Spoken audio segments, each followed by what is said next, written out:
সার বিষ কীটনাশকের কি অবস্থা? সার বিষ কীটনাশক তেল সব জিনিসের দাম বাড়াইছে শেখ হাসিনা। কৃষকের দিতে স্বৈরাচারী সরকার আওয়ামী লীগ কৃষকের পাশে দাঁড়ায় নাই। কৃষকের উৎপাদন করতে হবে সেসব সহযোগিতা করে নাই। কৃষকের কোনো যেসব পণ্য লাগে তার দাম কমায় নাই।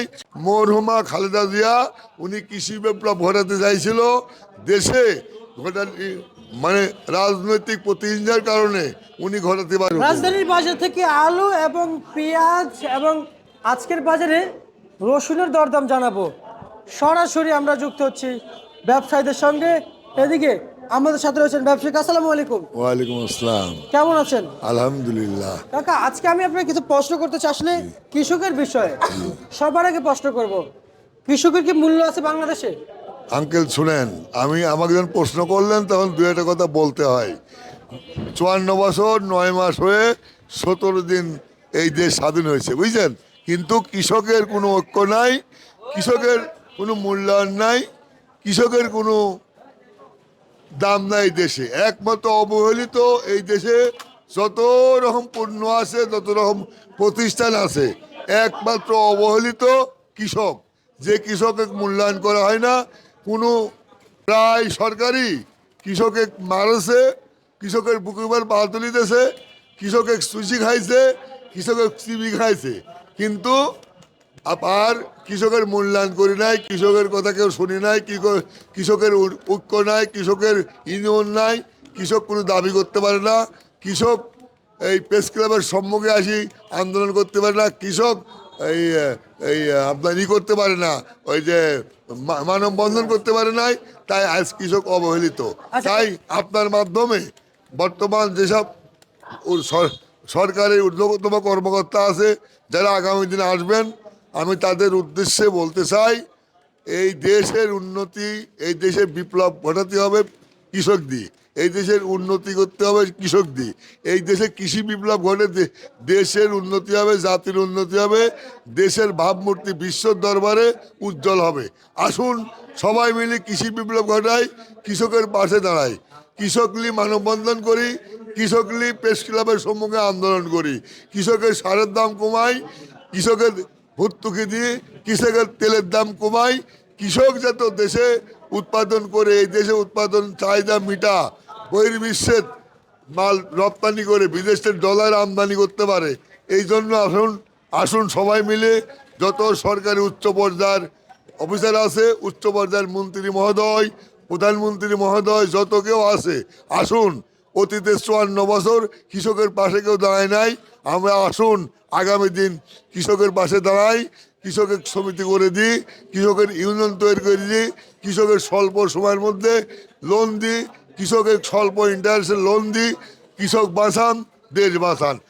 আচ্ছা, আরেকটা জানতে চাই, আমাদের দেশে কিন্তু দুইজনে কিন্তু বর্তমান, আমরা যা জানি যে আওয়ামী লীগ আর হচ্ছে বিএনপি আর জামায়াত ইসলাম। জামায়াত ইসলাম তো কখনো ক্ষমতা আমরা দেখি নাই, আপনারা দেখেছেন কিনা জানি না, কিন্তু আমি বলতে চাই আপনাকে যে বিএনপির আমলে কিংবা আওয়ামী লীগের আমলে, এই দুই সরকারের আমলে কোন সরকারের আমলে আসলে কৃষক সবচেয়ে আগানো ছিল, একটু জানাবেন।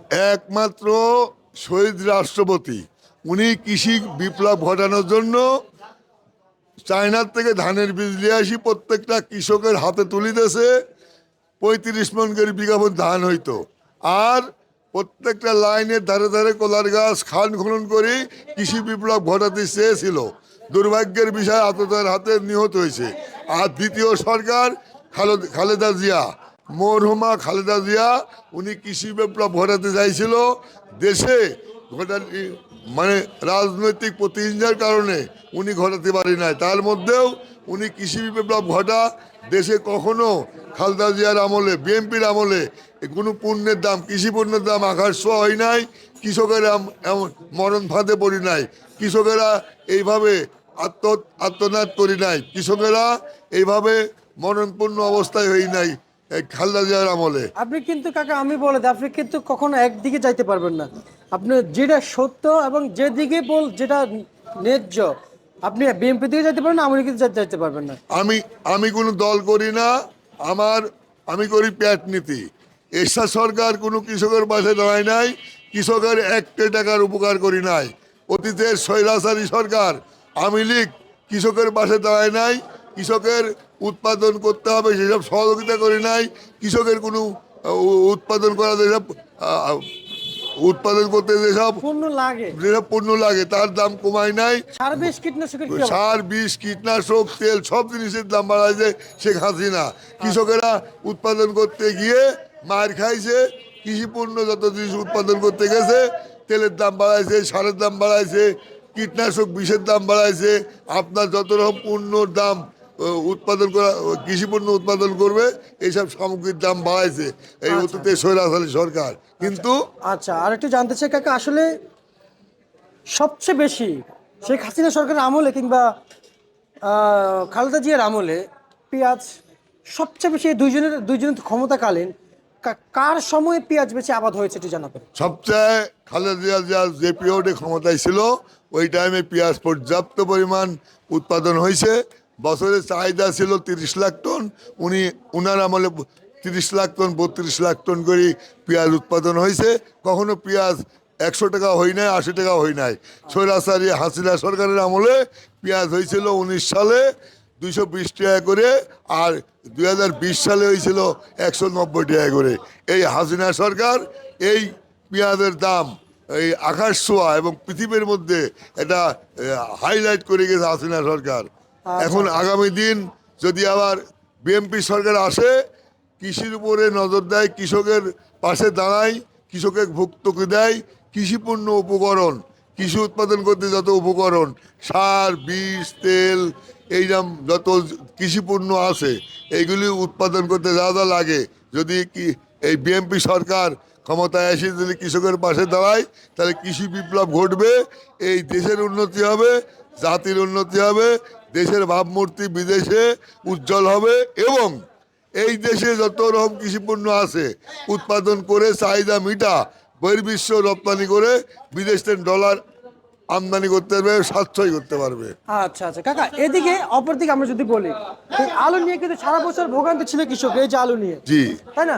এখন আলুর যে বাজার কত টাকা বিক্রি চলছে? আলুর কথা আর কি বলবো, আমি আলুর কৃষকেরা কিভাবে লস খাইছে আমি ডিকশনারিতে ভাষা পাই নাই, বুঝলেন।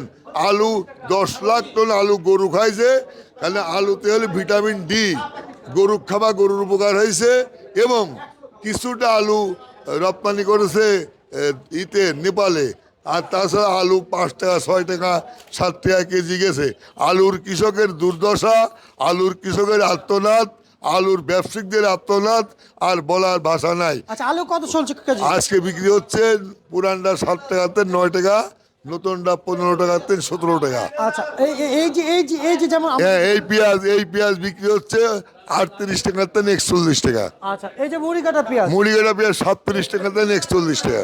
আচ্ছা আচ্ছা কাকা, এদিকে কিছু পেঁয়াজ দেখতে পাচ্ছি, এই যে ওইটা বিক্রি হচ্ছে, ওইটা নাসিকের জাত, ওইটা 125 মন করে বিঘা মত হয়। ওইটা নাসিক তেল বীজ নিয়ে আসি এদেশে রোপণ করা, এই দেশে উৎপাদন করেছে, বিঘা মত 125 মন করে হয়। সর্বশেষ একটা কথা বলবো শুনবেন আপনার মাধ্যমে, আমি গতকাল মরহুমা খালেদা জিয়ার দাফনে গেছিলাম, সেখানে গিয়ে দেখলাম আপনার একদিক মগবাজার, একদিক ঢাকা মেডিকেল, একদিক মিরপুর 10 নম্বর, একদিক আপনার এই কল্যাণপুর, না হলে 2 কোটি লোক একটা মরহুমা খালেদা জিয়ার জানাজারে উপস্থিত হয়েছিল। আমার দেশেও কখনো হয় নাই 54 বছরের মধ্যে, আর হবে বলে মনে হয় না। এবং পৃথিবীর কোনো কান্ট্রিতে একটা জানাজার নামাজে 2 কোটি লোক আমি কখনো পত্র পত্রিকা কোনো মিডিয়াতে পাই নাই। এত জানাজারের লোক হয়েছিল, আমি নিজেও গিয়েছিলাম, অসুস্থ হয়ে পড়েও গেছিলাম। আচ্ছা আচ্ছা, এই আর আমি আপনার মাধ্যমে আর একটা কথা বলতে চাই, সেটা হচ্ছে এই উনি 3 বারের প্রধানমন্ত্রী, দেশ জাতি মানুষ মাটির জন্য যা করে গেছে, আমি বাংলাদেশের ঊর্ধ্বতম কর্মকর্তা, ঊর্ধ্বতম রাজনৈতিক নেতাদের উদ্দেশ্যে বলতে চাই, সুনীল বন্ধন করজোড়ে মিনতি, আকুল আবেদন, এই মরহুমা খালেদা জিয়াকে জাতি বাঙালি জাতির মা হিসাবে ওনাকে সম্মান দেওয়া হোক, বাঙালি জাতির মা হিসাবে ওনাকে খ্যাতিমান করা হোক। আচ্ছা, একটু জানতে চাই, শেষ মুহূর্তে আমরা শেষ পর্যায়ে আছি, শুধু করে আপনার একটা কথা অপেক্ষা ছিলাম, যেমন রসুনের বাজারটা কেমন ছিল, দেশি রসুন বাজার একটু জানাবেন। রসুনের বাজারটা এখনো লসে আছে।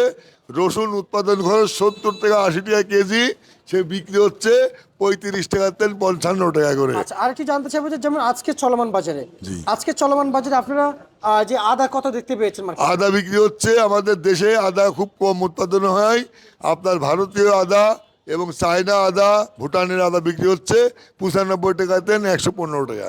আচ্ছা আচ্ছা আচ্ছা, বুঝতে পারছি। ঠিক আছে, আপনাকে ধন্যবাদ। এই ছিল আজকে সর্বশেষ ভারতের প্রিয় দর্শক, ঢাকা থেকে জানিয়ে দিয়েছি।